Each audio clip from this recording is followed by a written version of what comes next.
Hey there, guys, and welcome back to the Travis and Damian Podcast, episode 81. We're available on anchor.fm/Travis Damian Podcast, along with Spotify, Apple Podcasts, Google Podcasts, and many more. Today, we're going to be talking about entertainment and gaming news, including the new Doctor Strange trailer and Sonic 3, the movie.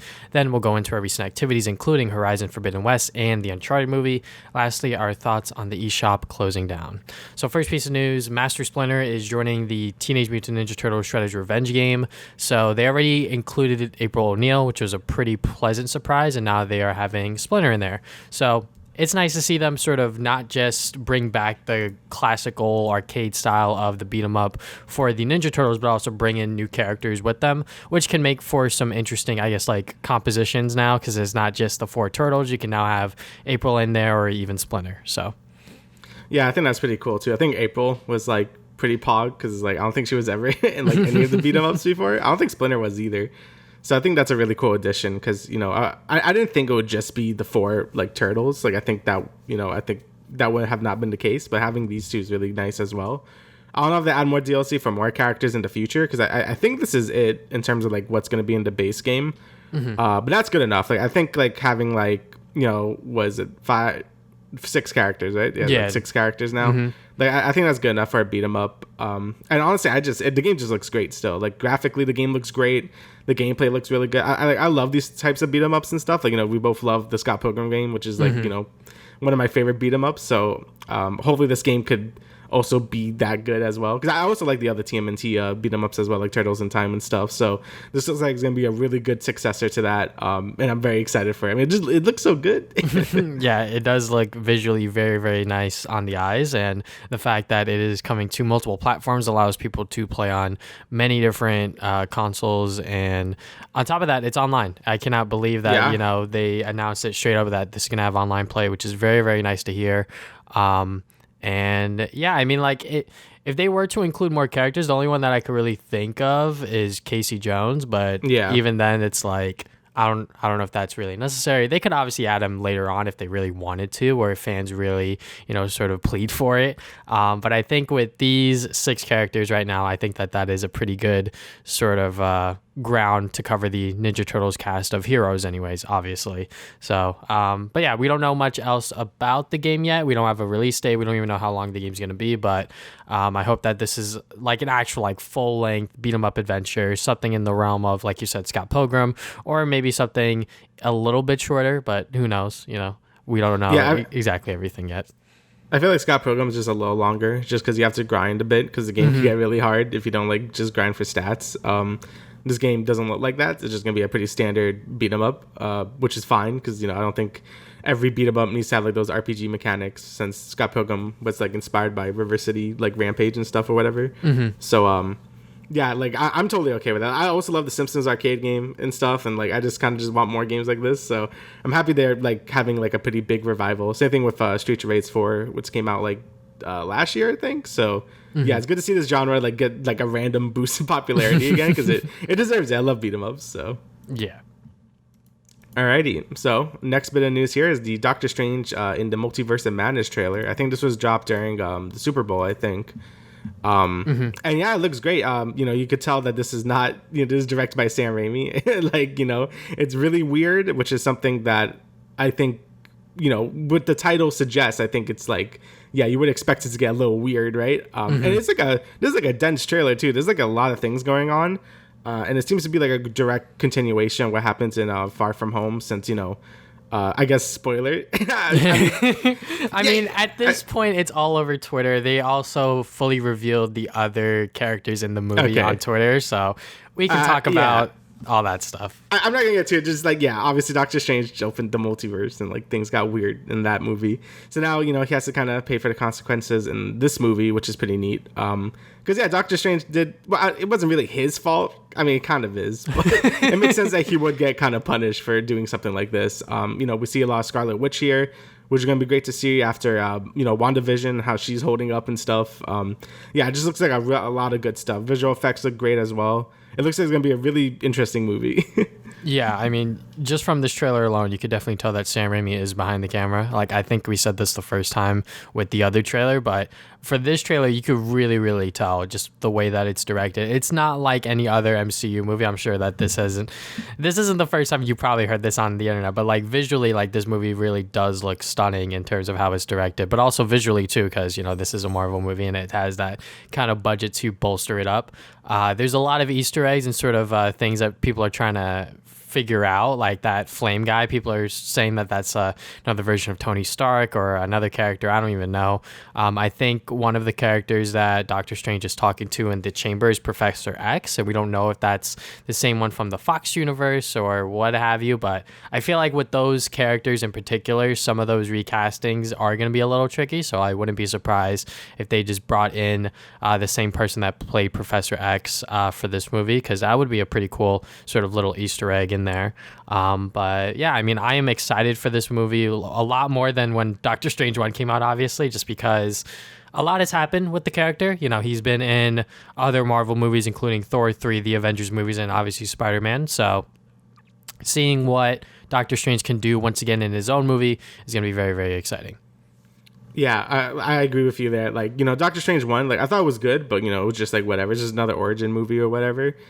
But as Doctor Strange has been in more movies, with either Avengers movies or just like in Spider-Man and stuff, I think like he really grew on me, like as just a character. Like he's just a really fun character to be around and stuff. And I just think like his powers are really cool as well. So I'm actually really excited for this movie now. Like I think Doctor Strange is enough to like carry a whole movie by himself now, which is saying a lot because I don't think there was a lot of heroes that could have done that in the MCU. Like, but now I think Doctor Strange is definitely like one of the more big budgeted heroes now. You know what I mean? So yeah, definitely excited to see like where this goes from here because it's like looking crazy. And like I've always been a fan of Doctor Strange outside of his first movie. Like I honestly think that Doctor Strange 1 is an okay MCU movie in the grand scheme of things, but seeing him in everything else, like he's such a charming and fun character to see and very interesting as well just because he is Doctor Strange. But yeah, I mean, this movie is pretty hyped up just because of the return of Sam Raimi, and on top of that, with everything that's been going on with the multiverse and sort of what that has implications ever since Disney bought 20th Century Fox, what that has implications on the MCU. And like you said, with Wanda, the sort of continuation from WandaVision into the movies once again, I think that this is going to be an interesting sort of shift because I know that there are a handful of MCU fans that haven't watched WandaVision, and I'm sure that there's going to be people going into this movie that either don't know or just didn't care about WandaVision, and maybe some things may slip over their head or what have you, but, it is what it is. That's kind of what happens when you have this sort of like big cinematic universe. Even when it was just movies alone, you're not going to have everyone sort of follow along, if you will. So now that it's sort of split up between the streaming services and now the movies, it's going to be hard for people, normal everyday people, to sort of just like, watch everything and sort of understand what's going on fully. But I'm sure that this movie will do probably a good job blending in, people that watch WandaVision but not hinting at it too hard, hopefully. But who knows? Yeah, it's going to be weird because, like, a lot of this stuff is going to depend if you watch. Again, depending on how hard they push it, it's going to depend on, like, well, why is WandaVision, or why is Wanda like this now and stuff. Like, it's going to be just, like, weird now.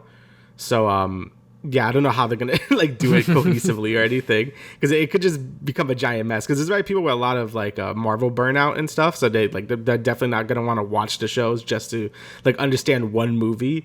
So, I could totally understand if you try to, like, bypass it. Like, maybe, like, Wanda just says, like, some, like, things to, like, catch up the audience or something. Like, I don't know. They have a really tricky situation here. For us, like, more Marvel shows is always great. Like, because I do enjoy all of them. But for the, general audience, like, yeah, they're probably going to have to figure something out. So, like, not everyone's in the dark, you know what I mean? So yeah. Or ask, their grandson, hey, what the fuck's going on here? Yeah, that too. Yeah, just acts like your youngest, hey, well, what the hell's going on here? So, yeah.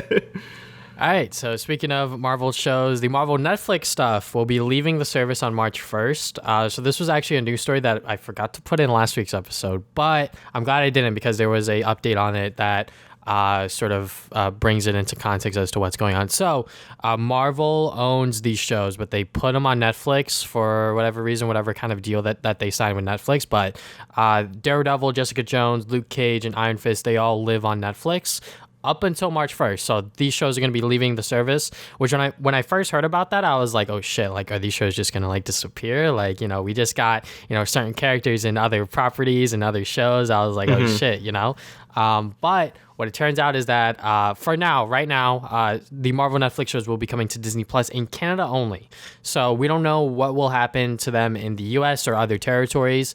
Some people are speculating that they will come to Hulu for the US just because it's a much more darker show and they may not want it on Disney Plus. But I mean, in my opinion, you know, you just put it on Disney Plus, make sure you have that TVMA rating like very, very much in the forefront, because these shows are not like any other MCU show in terms of like the blood and the sort of violence and the language that's used in it. It is very much like R-rated material here, which can be a good or bad thing, but at the same time, like, I love Daredevil. I love Jessica Jones. Luke Cage and Iron Fist, I'm a little, you know, wishy-washy about, but definitely those two shows in particular are super duper good. And also The Punisher is also going to be switching over to these, is leaving Netflix and also going to Disney Plus in Canada as well. So yeah, I mean, whatever they decide to do for these shows, hopefully they have a future. Hopefully they decide to make more stuff with them. I know Charlie Cox, you know, he is very much looking forward to working with Marvel in the future. I think he's hinted at it a little bit, just because of, you know, his inclusion within No Way Home and sort of how that all played out.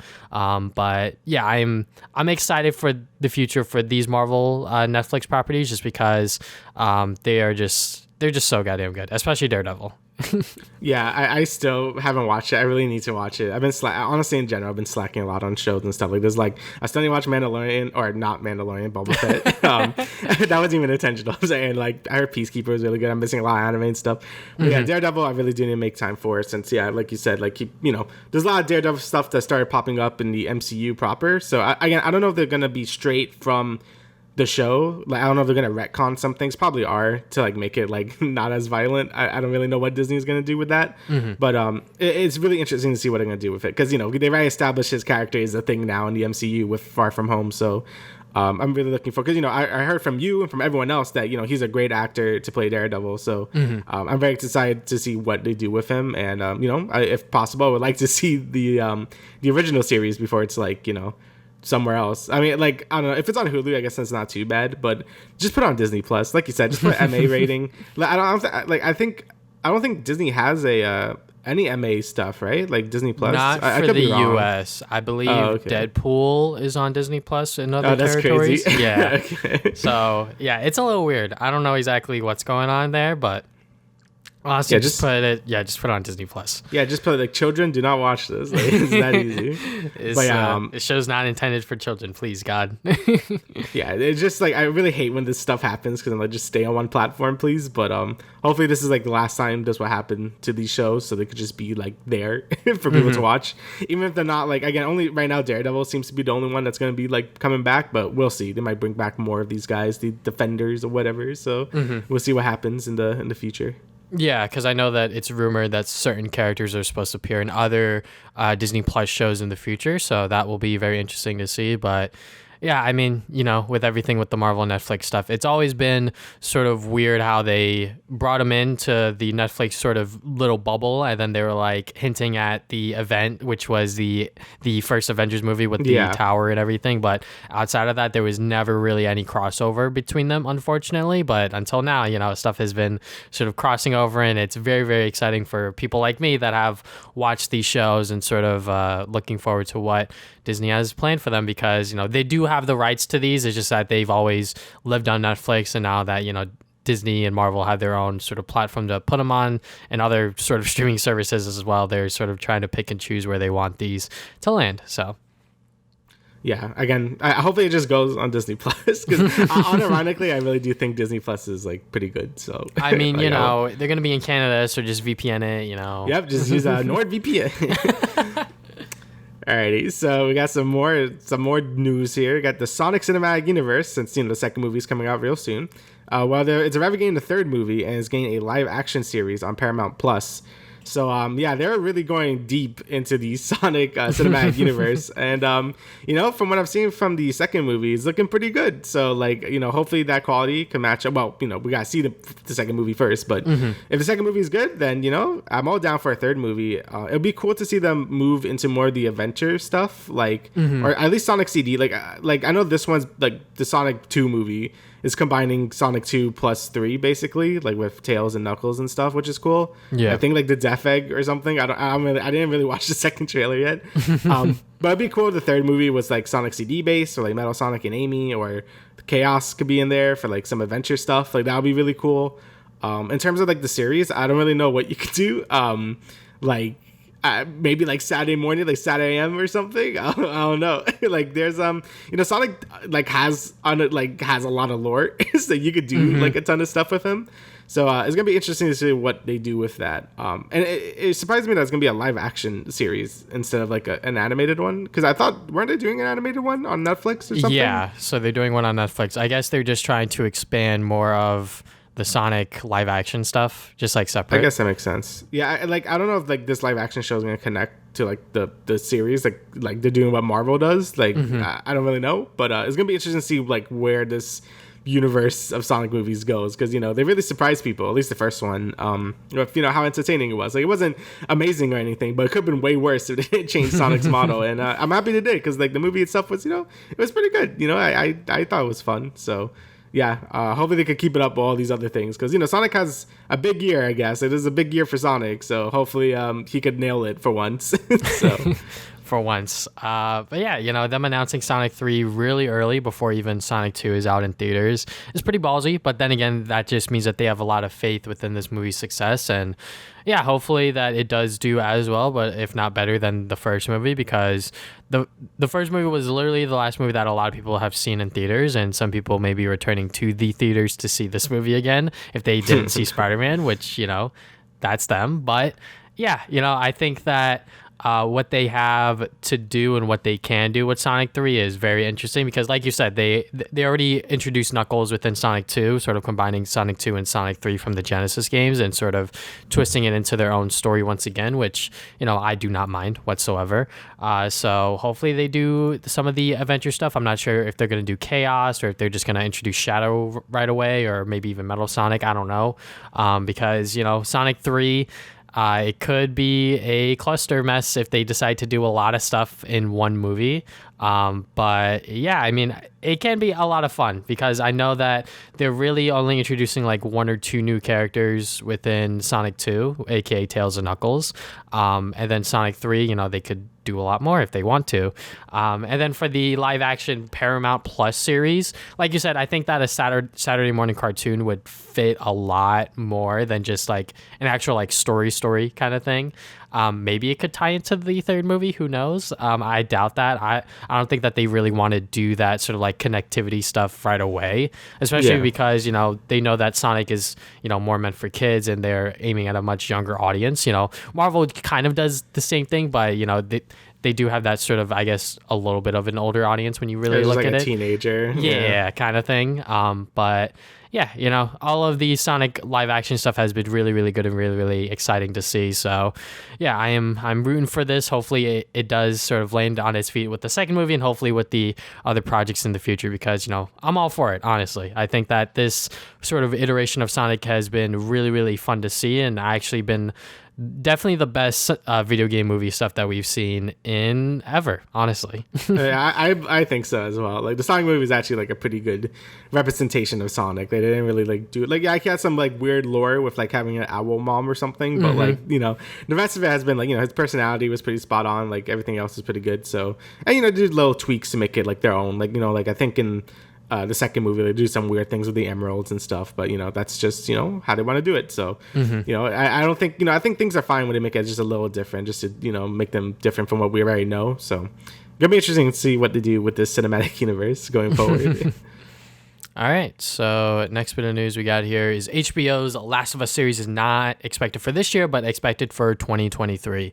So I think that this was just like a offhand comment that one of the higher ups at HBO said, that it's not going to come this year. It's probably going to come next year, because they are still shooting it in Canada for the series, which is exciting to hear, just because I know that they want this series to do what it can in retelling the first game story, which is probably the right way to do it. I think retelling or sort of making up a new story within The Last of Us involving Joel and Ellie probably can work, but I feel like them just retelling the first game through and through is probably like the best and safest option, because you're gonna get nerds like me that are gonna, pinpoint certain scenes and certain events that happen within the first game and sort of how it translates into the series. And it's going to be a lot of fun because, just from the one screenshot that we've seen, Pedro Pascal and what's her name, just seeing their backs and them in their outfits within the sort of Last of Us getup, as that looks pretty cool. And I cannot wait to see the first trailer of this series, because I think that this is going to be another faithful live action adaptation for a video game franchise.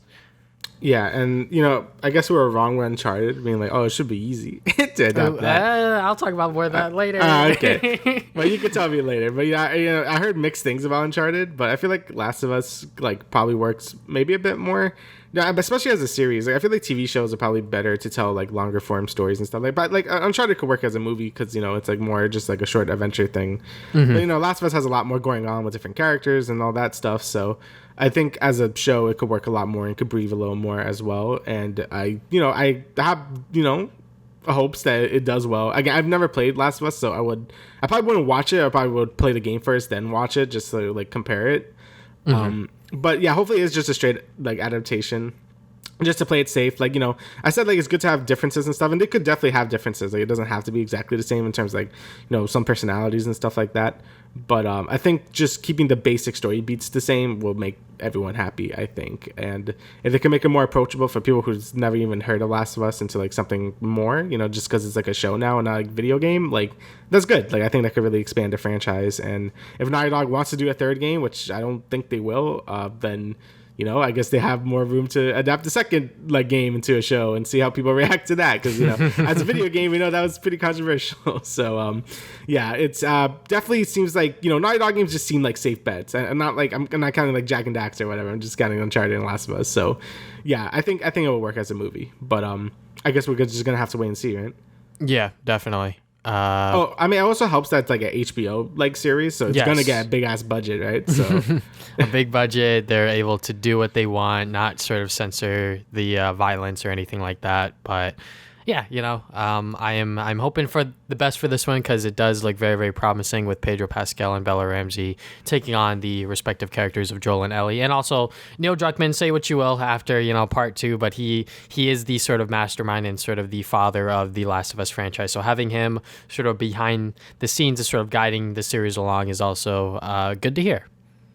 Yeah, I always like that when they have the original creator sort of just helping out. They don't have to be in there all the time, but just them guiding the director or whoever is there. So oh, maybe you should do it like this, because it's kind of what the vision of that person was to have it like that.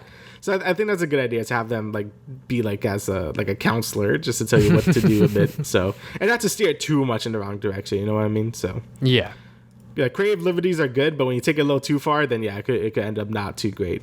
Yeah, depending on how the fan base looks at it. Yeah, exactly. And, the fan bases could be really rabid with stuff like that. So, yeah, you don't want to piss them off. 100%. All right, so speaking of pissing fan bases off, we got Street Fighter 6. So, yeah, it wasn't much. It was mostly just a little teaser. You see, Ryu, which people are memeing, looks like a square because he's really wide. Yeah. He started flexing a bit, and then you have a newcomer, which he actually isn't a newcomer. I think he was at the end of Street Fighter V's DLC cycle called Luke or whatever. And he's like, "Come on, old man, fight me!" And then that then you see the logo and everyone's memeing on the logo. Yeah. Of Street Fighter 6, because I don't know if this is true or not, because this has just been going on Twitter. You don't really trust too much things on Twitter, but apparently it was one of the stock Adobe things. It's just an S and an F on a hexagon. And it looks like they kind of just tweak it a bit and put a 6, and then there you go. There's a new logo. Again, don't know how true that is, but I've just seen that making the rounds on Twitter. In terms of this, I hope it's good, because Capcom I think has been doing extremely well with most of their franchises right now. DMC 5 was really good. I really liked Mega Man 11. Monster Hunter World was great. The 2 new Resident Evils were really good, plus the remake. So yeah, I think Capcom has been definitely on a roll. But the thing that's been really hampering them has been their fighting game division. Marvel vs. Capcom Infinite was pretty shit. Street Fighter 5, a lot of people just did not like compared to 4. So hopefully Street Fighter 6 is like that return to form for their fighting game stuff, because that's a big part about Capcom. Like Street Fighter is like, Mega Man and Street Fighter are kind of what I think of when I think of Capcom. You know what I mean? It's like, oh, like that's kind of what I remember.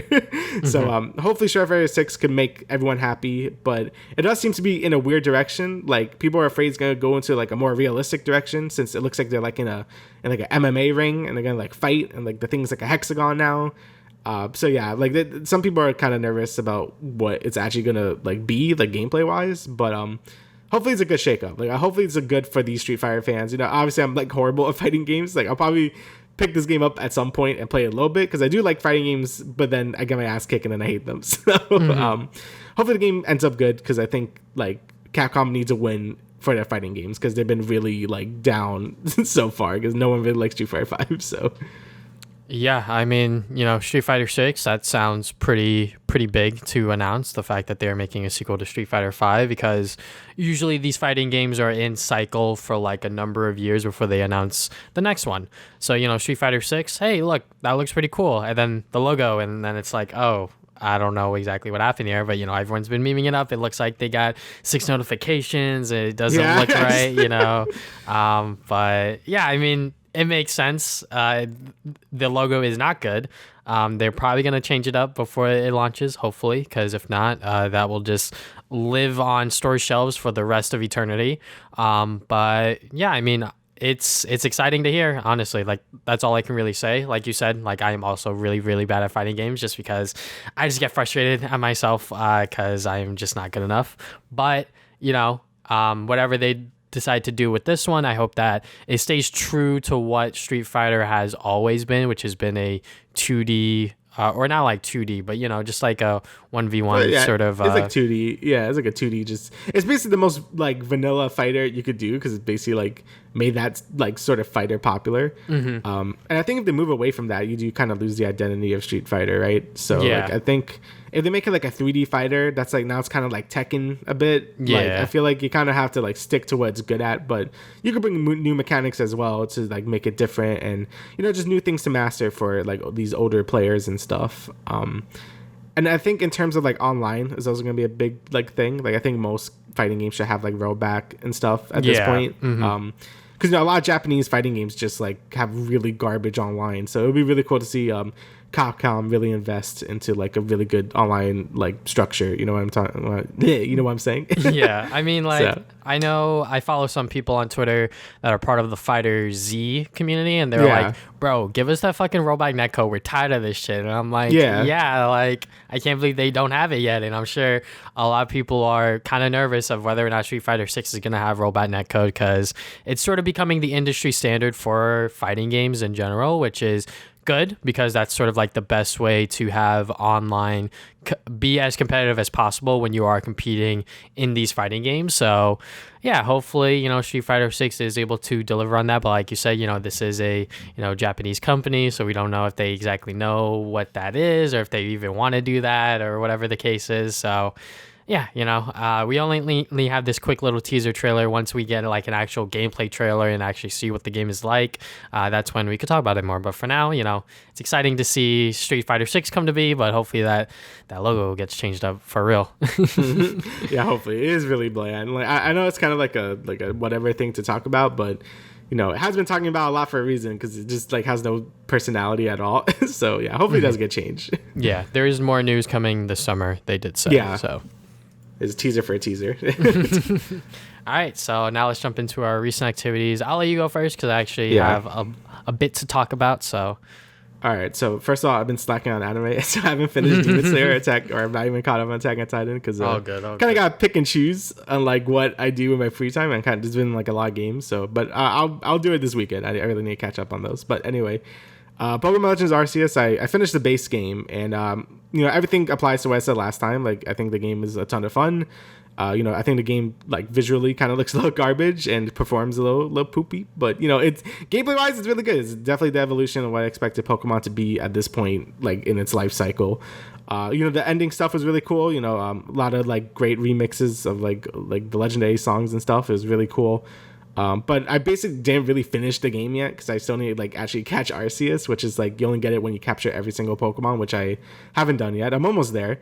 I mostly just gotta catch all the legendaries now, so I will get to that. It just another game came out, Horizon Forbidden West, another big open world game, and yeah, let me just say this game is really good. I think it took everything about Horizon Zero Dawn and very much improved on it. When you look at it, because I've been seeing a lot of talks about this game. One is getting overshadowed by Elden Ring, just like how the first game was overshadowed by Breath of the Wild, because they both came out like a few days like before it, which is kind of unfortunate, but people are saying, oh, it looks mostly the same and stuff. And I don't really think that's fair. Because when I'm just going to use Ratchet & Clank as an example. When you put Ratchet & Clank 2 and 3 next to each other, did it really look different? Not really. Like, oh, the UI looks a little different. But you really have to play the game to really see the differences in terms of quality of life and how much better the game plays and stuff like that. And Ratchet & Clank 2, your weapon only levels up once, and 3, it levels up 3 times, and like a bunch of other little improvements and stuff. So that's kind of how Horizon is. And I that's what most sequels do. I don't really know why people are giving this game so much shit compared to like other games when like, yeah, that's kind of what sequels do. Like I'm totally down with like games evolving its genre it's in or changing the formula a lot from game to game. But some games are just straight sequels that just improves things from a very great game, and that's what Horizon Forbidden West does. Just for instance, I think combat is a lot better in this game. It was very great in the first game, but I feel like they did a lot of little changes to make the combat like a little more tactical, and you gotta think a lot more. Because by the end of the first game, I was kind of just cheesing everything, where I would just like sort of like tether machines down, just shoot them with a bunch of bombs and stuff. This game you do have play a lot more tactically, and it makes it just more fun in my opinion. The inventory system is totally like overhauled. In the first game, you were limited to what you could carry, and the game wants you to loot a lot of shit, and that got really annoying. It like actively like annoyed me in the first game. In this game, everything you grab, just if your inventory is full, it just gets sent to your stash, which is basically like a little chest, like somewhere in the world. Like there's a bunch of like places where you can restock on resources and stuff, and it just makes it so much better. Like in the first game, I feel like it was in my inventory like for most of the game. Like in this game, I don't even think about it, which is really, really nice. And the other major improvement is just the motion capture and just like how the NPCs look. In the first game, it's kind of uncanny valley because some conversations were just like talking heads basically, and it just kind of looked weird. In this game, like almost every NPC interaction is all like motion captured and stuff, and just feels like a lot more professional, a lot better. And this is not just for like main story stuff. This is for like all the side activities and stuff. So it just, you could just smell the budget on this game a lot more than the first game did. And the first game was very like, felt like a big budget game, but this game definitely improved a lot on the presentation and stuff. And, just graphically, it looks amazing, right? Like it is a very pretty looking game. Like I don't think like it's gonna be as big a showcase as Ratchet. I know I'm biased, but Rift Apart actually blew me away graphically because it's a PS5 exclusive. Like it looks so good. Like it looks like a Pixar movie. I know that's also a meme, but like it did. Horizon is still stuck on the PS4, so like I felt like it could do more if it was only on PS5.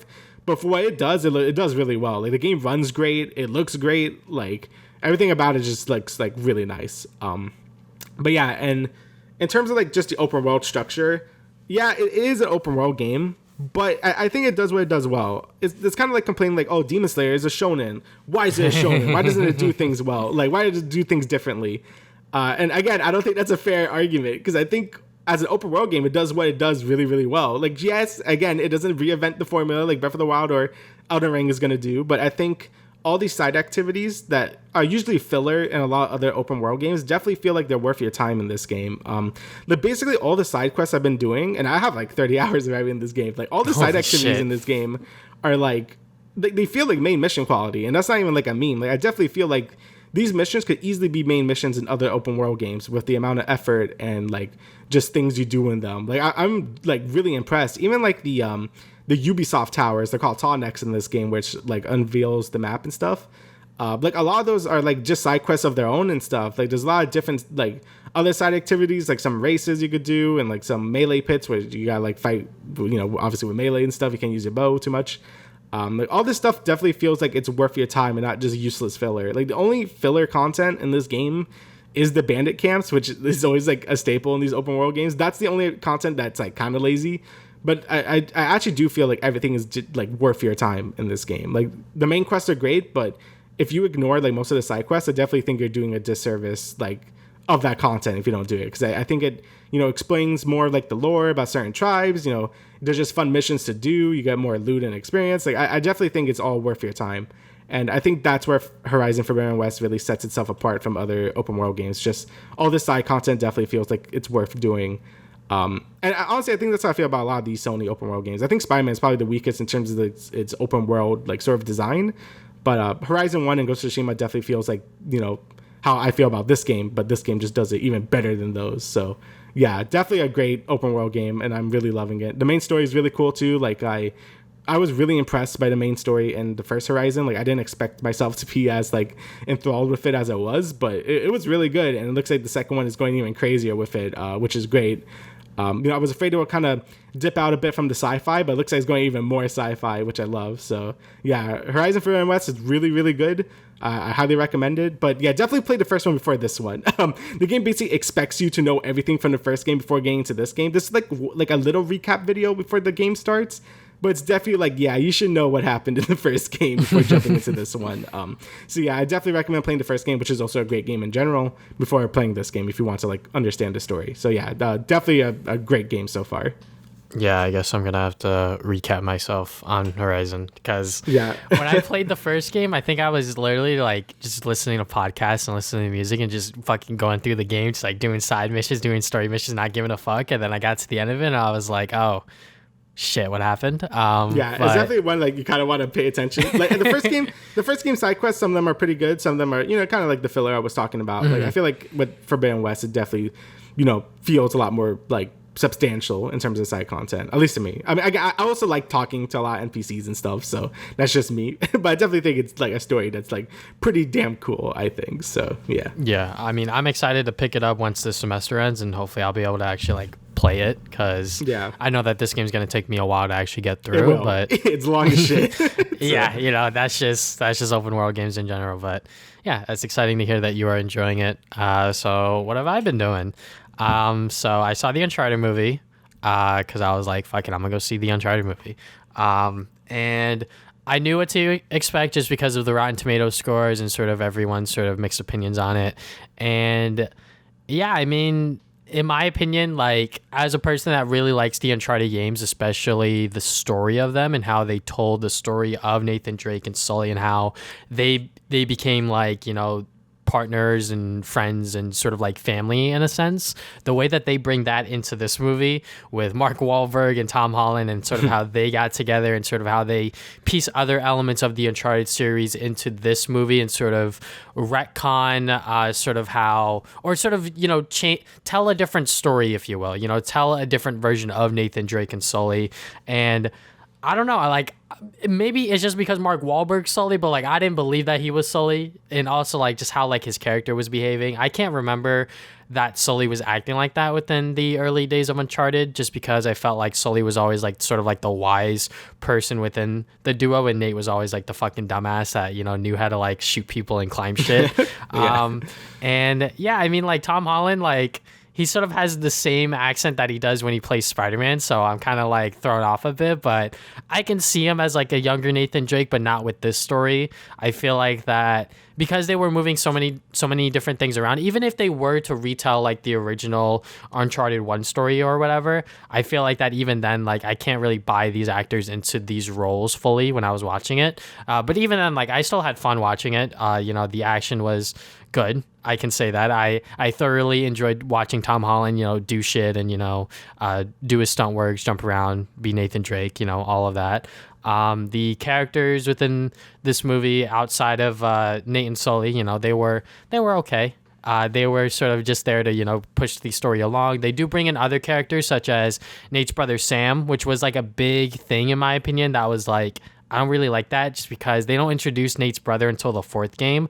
And the fact that they bring him into the story very early on within this, I guess maybe possible cinematic universe for like the Uncharted movies sort of is like weird to me.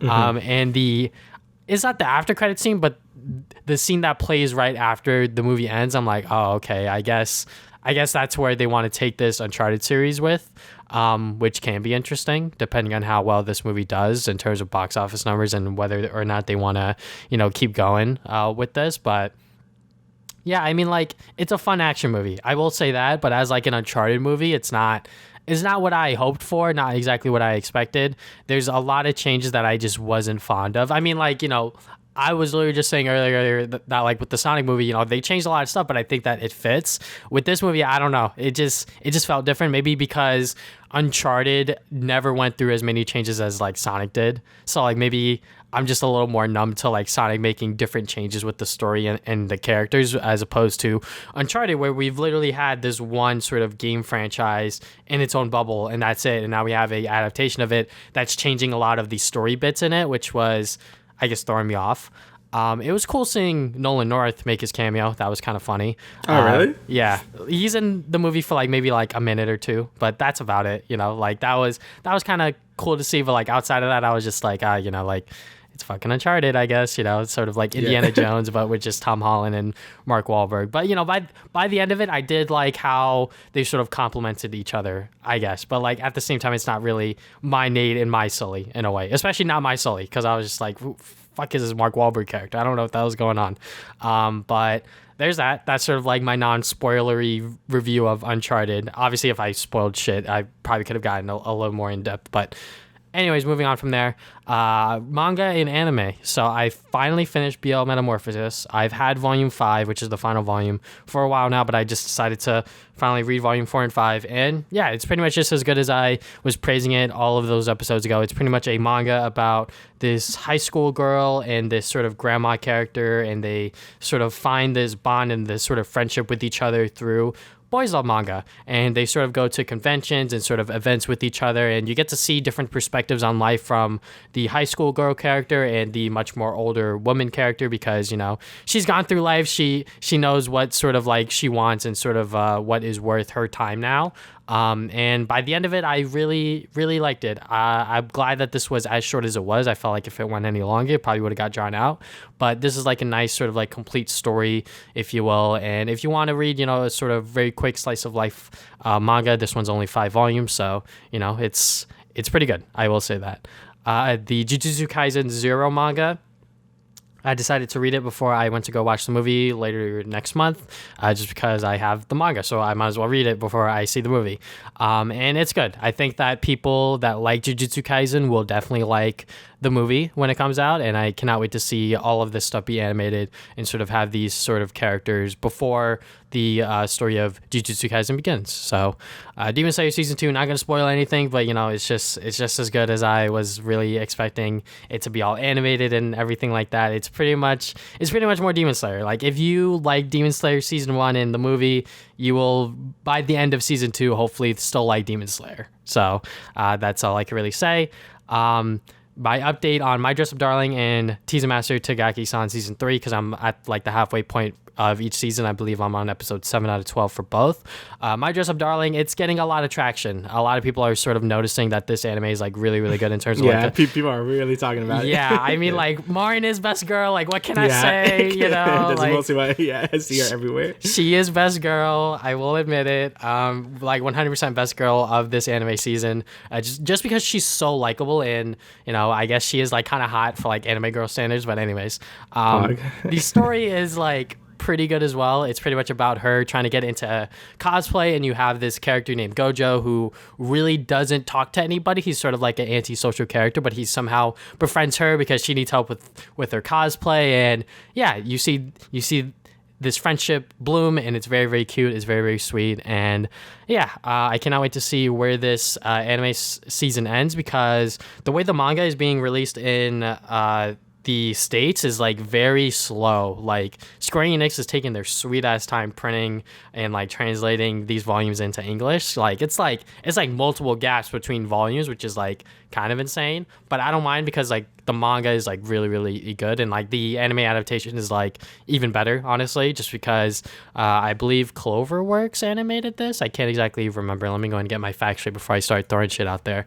Yeah, Cloverworks is just doing a fucking fantastic job with this shit. Like they are adapting this and animating it so beautifully and so elegantly. Like if you haven't watched My Dress Up Darling, either watch it now or just wait for the season to end, because like it is really, really good. Teaser Master Takagi-san, I mean, I don't know what came over me, but when I watched episode 6, there was like they've been setting up like this sort of like play thing, sort of like a school play for like the festival or whatever, and like episode 6 is sort of like the climax of that. And I don't know why, man. I just fucking started tearing up. Like, oh my god, like these fucking middle school characters are so cute and adorable. Like, I fucking cannot handle it. But yeah, I am loving season 3, just like I've loved season 1 and 2.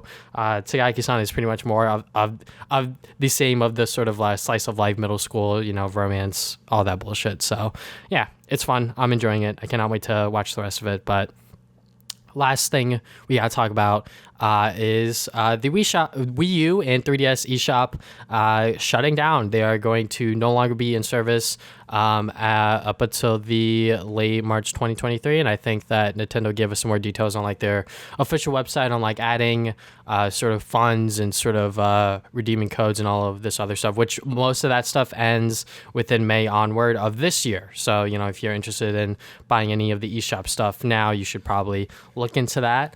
But yeah, I mean, at this point, like, it was going to happen eventually. I think that with the Wii U and 3DS being as old as they are, those goddamn digital stores aren't going to stay up forever because they're goddamn digital. And, if people aren't going to be using them as much as they were previously, there's no reason to really keep them up.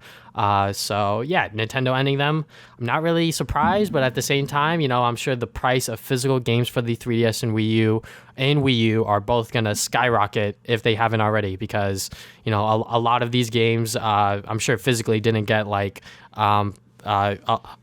a lot of print runs. And on top of that, some of these games are digital only. So like if you're looking for like a fucking hidden gem on like the Wii U or 3DS, start Googling that shit now. And hopefully you'll be able to add your funds and buy that game on whatever sort of store it's on, and, hopefully enjoy it for what it is, because those games will no longer be available, which is going to suck, which is why I have always been a predominant sort of person that is always like physical games over digital. Like if I can get the game physically, I will fucking do that, just because you don't know when these digital stores are going to go down, especially when like Sony was announcing their digital stores were going to go down for, I believe it was like PS3 and Vita, right? Or whatever. Yeah, PS3 and Vita, yeah. And people were freaking out. The fucking prices of those things on eBay were going up and shit, but yeah, I mean, what do you think, Damien? It feels weird because, like, PS3, I was accepting it because it's so old already, right? Like, the PS3 came out in 2006, so I'm like, that I was accepting. They still sucked, but I'm like, I get it.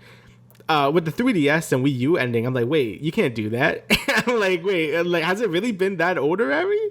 And I guess so. They are old consoles. Like, the 3DS came out in 2011 at this point, and yeah, it's an old console at this point. Like Wii U, I understand, right? Because no one had a Wii U. But it still sucks because I think the Wii U was still like the last Nintendo system that has a great eShop, right? Like it has like a good virtual console, what I meant to say. Like the virtual console on the Wii U is actually really good. And I was lucky enough to have like a lot of them. Like you could just get DS games and GBA games, and like there's just a ton of other stuff you couldn't even get on the Wii virtual console. So yeah, that's gonna really suck about the Wii U shop closing. Like, I think that's the biggest hit for that like system, because most of Wii U games are now on Switch, so that's not that big of a deal. Like the only major Wii U game that still isn't on Switch is Xenoblade X. Like that's I knew you were gonna fucking say that. Yeah, Xenoblade X is like the only game that hasn't been on Switch, which is, I mean, I like Xenoblade X, but not as much as 1 and 2. But it still sucks that it's not on Switch at all. And I actually do think that's the only Wii U game, because Wonderful 101 is on there. Mario 3D World. I guess the only other ones is the ports of Wind Waker and Twilight Princess. Like those are stuck on Wii U if you want to play those. So yeah, that kind of sucks. But again, the Wii U, no one really had it. The one that's hitting me a lot harder is the 3DS eShop closing, because I like the 3DS. I use it a lot, not as much as before, obviously, because the Switch is a thing, and I haven't really touched the 3DS since like 2017. But not even like a few months ago, I actually bought a lot of SMT games because they were on sale on 3DS, and I was just like, it'll be funny that this like eShop closes. That would suck, huh? And then it's happening. So I'm like, oh shit. So I'm really happy I bought a lot of those SMT games because they're really expensive physically, because I didn't buy them when they came out on 3DS. So I got them really cheap on digital. And there's still a few things I want from the eShop digitally, like Dragon Quest 7 and 8, the remakes on 3DS I do want to get, because again, they're very expensive physical, so I'd rather just get them digitally. And also some other games, like you can't get Pushmo anymore. Like what the fuck, man? Like, what am I gonna do about Pushmo? Pushmo, let's go. Yeah, great. Same thing with that Armadillo game. I think there was also like another like 3DS exclusive like WiiWare game or 3DSware game. So yeah, you know, I think the 3DS closing like hurts me a lot more just because I love the 3DS. You know, it's a great system. There's so many good games on there. A lot of like good digital games on there too. That's also going to be like wiped from existence. So like, and Nintendo is not as persuasive as Sony is in terms of like, you know, letting the fans get their way. You know, Sony was like, okay, we won't do it. Like Nintendo was always like, no, we're gonna do it anyway. Like they don't care. You know, like remember when everyone was making like a big fuss when you could only get the Mario like trilogy thing for like a few months, and then Nintendo was just like, nah, we're just gonna keep doing it like that. And now it's just gone forever. So yeah, Nintendo really doesn't care. I mean, like if you look hard enough, you can still find it in certain retail stores, but yeah, you can still find it, but it's still like they're not really making it easy for you. Yeah. So yeah, I highly doubt they're gonna like roll this back. And if they do, I would love it to just roll back the 3DS eShop. Like I think the 3DS is still like used by some people, and you know I just like that to be preserved a little more, so I have more time to actually like get some of these things. But now I need to do a mad dash. I'm gonna need to put some money on my 3DS now, buy some last minute stuff that I haven't gotten yet. So yeah, and yeah, I guess that makes a case another case. We would talk about this a lot about the physical versus digital stuff. And that's why for Nintendo, I have all my games physical because I really don't trust them in terms of like preserving anything. Yeah. With Sony, like I think the PS3 was sort of an awkward era for them where they weren't really able to like preserve a lot of stuff digitally from that era. But from PS4 to 5, it has been really smooth, and I basically have all my PS4 games digitally just because I'm like whatever. Even PS5 games, like I don't really see a reason to buy PS5 games physically because you have to like download the whole fucking thing anyway because it has to go on the SSD. So I'm like, wow, this is pointless. I might as well just get it digitally at this point. And it does seem like a push for people to basically buy things digitally because, you know, it kind of just benefits them more because you can't resell and buy used games that way. So yeah, that's a whole other thing. I'm usually okay with digital since like my whole Steam library is obviously digital, so I'm not like that upset. But yeah, it's just Nintendo that always like scares me with this conversation, you know. Yeah, I mean, you were talking about Xenoblade Chronicles X. I just did a quick eBay search. Last month in January, the game was going for like $40. Now that shit like $80 to $100, and I'm like, oh my lord, fuck. I guess I'm just never playing that game. Like whatever. yeah, that sucks because, you know, Xenoblade X is, you know, it's a great game, and like now no one could play it, and it's weird because, you know, Xenoblade has become a lot more popular than it was back then, so it's kind of weird that, you know, they still haven't ported it at this point. They might, but you don't know. So those prices are going to be skyrocketed for a while. So I will never forget when I purchased Xenoblade Chronicles on the Wii, like disc only. I paid like $50, $80. I can't remember. And then they announced the fucking remake on the 3DS. I was like, God damn it. And then they announced another remake, and I was like, all right, whatever. Like, fuck. You know, like I just cannot predict with Nintendo when it comes to reporting and re-releasing games. But like, I have that game 3 times. Yeah, exactly. Because it's like, at this point, it's, you know, you're literally playing a guessing game with most of these games, because I was like, oh, you know, like with the Wii U stuff, like, are they going to port a lot of these games? And like, they sort of picked and choose which ones they wanted to. And now Xenoblade Chronicles X is now that game that's going to be extremely rare on the Wii U, along with a slew of other exclusive titles that are still exclusive on there, if there are any at this point, you know. But yeah, you know, they're going to probably just continue going through with this decision, because that's just how Nintendo is. And with the 3DS and the Wii U, you know, those consoles are fairly old at this point. But at the same time, you know, there's a lot of digital only stuff that developers have created and sort of made for those consoles in particular. And now, you know, that's just bygones be bygones sort of thing. You know, like those aren't going to be preserved in any way. And you know, I'm sure that a lot of these devs did not get the heads up, you know, just like with the sort of like Vita shutdown, with a lot of those devs were like, hey, yo, by the way, like, we didn't know about this. So like, if you want to play our game, you're going to have to buy it now. And yeah, so it is what it is. I think that when it comes to just like digital versus physical, like this will always, you know, whenever Nintendo or Sony or Microsoft, whoever decides to be like, yeah, we're not going to have these digital stores up anymore, I'm just going to point to that and be like, yep, that's why I continue to buy my games physically. Just because there's a reason why I do it, and that's just because I actually now own that game, and it's not living on this, you know, sort of digital library where I can't really do much with it after I buy it kind of thing. You know, sort of like that freedom is sort of like that choice, if you will. So, that's something that I value very highly, and some people may value that less highly, which that is completely fine and very, very much valid for them, because they just want to play the game now and don't have to worry about going to the store or whatever, and they just want to play the game now, download it, and not have to worry about it. And there's also other arguments with the whole, not everyone has good internet, and that's why they buy the games physically, et cetera, et cetera. But I won't fucking go on that tangent right now. Yeah, basically, it does just kind of suck, to be honest. Again, Wii U, understand. 3DS, I'm still like, even though the 3DS is older, I'm still like, wait, no, you can't do that. I mean, I think a lot of the 3DS games were already getting expensive. Like, I know pretty much any fucking Pokemon game, like even... Yeah, Pokemon is always expensive. Yeah, every single Pokemon game is going to be fucking up there just because it's fucking Pokemon. I know a lot of the DS Pokemon games are like really, really expensive. Dude, I'm so pissed off that my original diamond doesn't work anymore, and I have my platinum box, but I have no idea where the fuck it went. I'm like, where's platinum? And like, I don't know where it went, and I'm so mad. Like, I have all of my Gen 4 games that like just got erased. I don't know where they went, and it's annoying because platinum is like $200 if you want. Like, oh yeah. Yeah, so that sucks. It is fucked. And like, if you go on eBay, you're gonna have to worry about bootleggers and shit. There's a lot of reprints and stuff. Yeah, it's a fucking whole ass mess. But it is what it is at this point. I think that's gonna wrap it up. I'm not sure if there's anything else you would like to say on this topic. No, not really. Just that it kind of sucks. And if you have any other games you want to buy on 3DS, like I know I'm probably gonna do like a last minute like just shopping thing before I can't put my credit card and stuff anymore, and like just buy some things. But yeah, just buy them when you can, and hopefully people could preserve them before they go away and like just upload their ROMs or whatever, because a lot of these games are going to go away again, and that really sucks. So yeah, hopefully we do a better job preserving them than we did with some of the WiiWare stuff, because I think a lot of that stuff just got lost to time. So yeah, hopefully things like Pushmo you can play in like 20 years. I keep bringing that up because that's the only one I remember. That's a great fucking puzzle platformer. That's a great puzzle platformer. Yes, I would love to see more Pushmo, but unfortunately, it looks like that series is going to bite the dust. But thank you guys for listening to the Travis Damian Podcast, episode 81. We'll see you guys 2 weeks from now with another episode.